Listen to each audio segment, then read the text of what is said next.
Justin, when are you going to buy a HMO property? I often get asked this very question for two main reasons. Number one, people see me creating videos with HMO investors, also investing a lot of my time into learning about the HMO strategy. And number two, investors often wonder why I stick to the standard BRR buy-to-let strategy when I could be earning a lot more money per property with HMOs. So in this video, I'm going to cover and reveal the real reasons why I don't buy HMOs. So firstly is something that I call horizontal versus vertical scaling. So if I draw you a graph with your axes, we've obviously got the vertical axes and then we've got the horizontal axes. Now that I buy properties, if I buy-to-let properties here, if I was to continue buying them, 2-bedroom houses, refurbishing them, refinancing them, and I go from maybe doing 1 per year to maybe doing 2, 3, 4 per year, all I'm doing is increasing my output. So I'm horizontal scaling, doing the same level of project, just doing more of them per year. Versus the alternative option is actually vertically scaling upwards. Instead of going out in terms of volume, but perhaps I do the same amount of projects, but I just do larger projects. So instead of doing a buy-to-let, perhaps now I go and do something bigger. I do a HMO property. Perhaps then I do something bigger than that. I do a commercial conversion. Or perhaps I do something even bigger than that, which might be like a land development. So you can work your way up in terms of vertical scaling, or you can work your way outwards in terms of horizontal scaling. Or the perfect scenario probably would be to do both. But it's taken me several years to get to a position where my business can source lots of properties per year. And I can actually buy them on average at 3 or 4 properties per year. And then I'll either refinance them after the refurbishment or I'll sell them for a profit. And seeing as it's taken me several years to get this copy and paste method underway, where we get access to below market value deals, I have refurb teams in certain areas, and I can add BRR properties to my portfolio without too much stress, it's always made sense to me to kind of rinse and repeat this model prior to increasing the size of project. And something you have to ask yourself, I believe, in property is, am I doing this for profit or am I doing this for ego? Because I can think of so many social media property investors that are increasing the size of projects purely off of an ego basis, and actually many of them would probably make more money from doing smaller deals, but more of them. But it obviously doesn't look as good online. So I always think, is this for profit or is this for ego? Because I'm always in this for profit first, not the clout. Even though I run this YouTube channel, this channel is just to share my journey and share the learnings along the way. The other thing to consider is the enjoyment factor. I've met plenty of successful investors who moved on to larger projects because they got a little bit fed up of completing the same, 2-bedroom terraced house refurbishments. They didn't feel challenged or like they were learning anything. So at the moment, I am still enjoying those refurbs, and I don't necessarily feel the need to take on more challenges because the business I run already has plenty of challenges and I'm happy with those challenges. I am making the profit I want. I am enjoying myself. So currently there is no reason to change there. So that was vertical scaling. Reason number 2 is retaining control. Call me a control freak, but I want to retain as much of my portfolio as I can over the upcoming decades. Now, not necessarily to the extent where I own 100% of everything. And I fully appreciate that sometimes in life you have to leverage other people's skills, other people's time in business to get further. But in my investments, I really want to keep hold of as much of a stake as I can. Okay, I want 100% if I can, if possible, because they're my investments.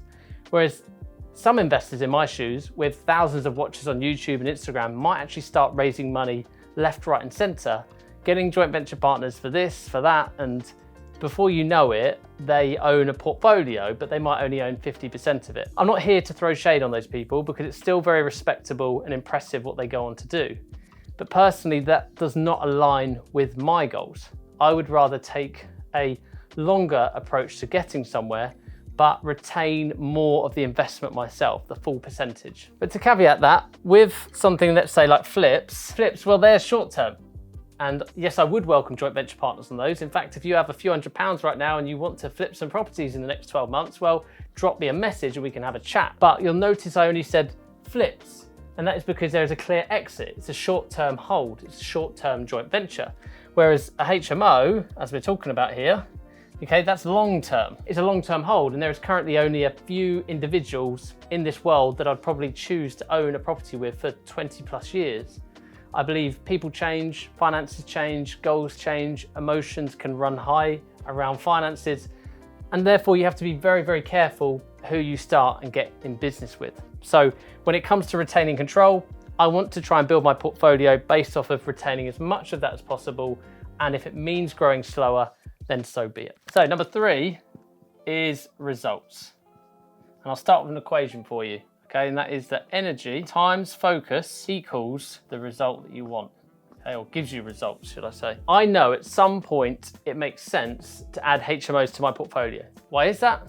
Because I will want to diversify my portfolio and I will want to add assets with decent cash flow. So why don't I do that sooner? Well, because I am very aware that my energy is already being pulled in multiple directions. Arguably, I already have too many distractions.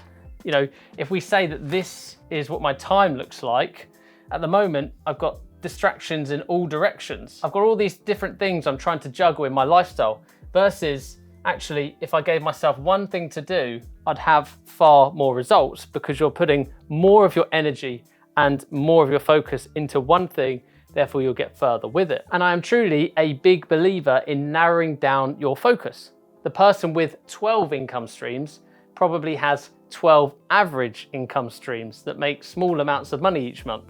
Whereas the person with 1 or 2 income streams probably makes a considerable amount more because they are able to put far more amount of their time and their input into those 1 or 2 avenues. Energy times your focus equals your results. So protect your energy, protect your focus, and you should get better results.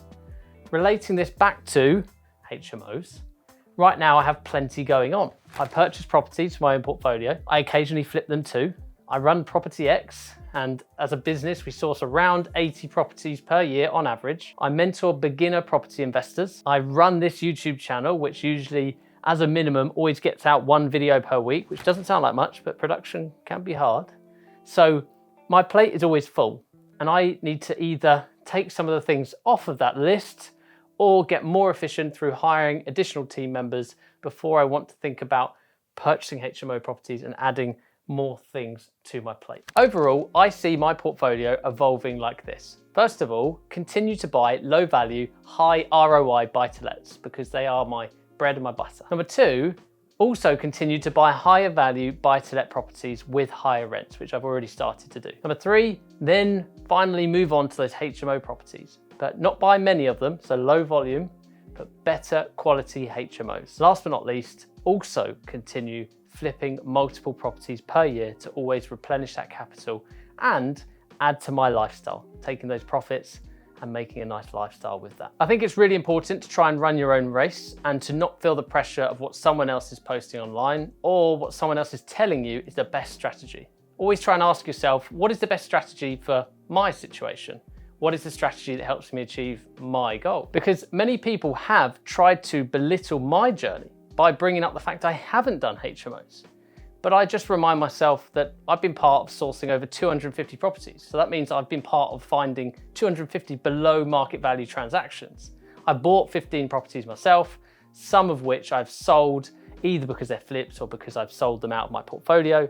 I've been part of over 50 refurbishments. I've mentored hundreds of beginners to successfully buy their first few properties, and I thoroughly enjoy what I do. So that's what's important, and that is where I'll end this video. So as always, thank you for watching, appreciate you, and I will see you next week.